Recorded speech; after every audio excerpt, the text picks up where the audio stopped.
দিদি বরঞ্চ বুঝে নি কারা দুঃসময় থাকে কারা দুঃসময় থাকে না। দিদি বুঝে নি কোন কোন মন্ত্রীগুলো সত্যি সত্যি তাদের মধ্যে পদার্থ আছে কি না পদার্থ আছে। দিদি বুঝে নি।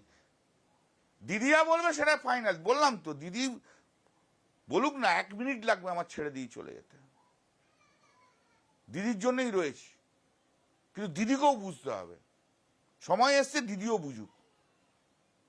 এটা কোনো প্রতিবাদের কথা না, এটা একটা অভিমানের কথা। 1984 সাল থেকে মমতা ব্যানার্জির সঙ্গে আছি। অনেক লড়াইয়ের আমি সাথী। আমি রিজানুর রহমান মামলা করার সময় আজকেরই কলকাতার কোন এক পুলিশ অফিসার আমাকে মারতে চেয়েছিল। এরা কি আন্দোলনের কথা বলছে বলো তো? আর সে বড় জায়গায় রয়েছে।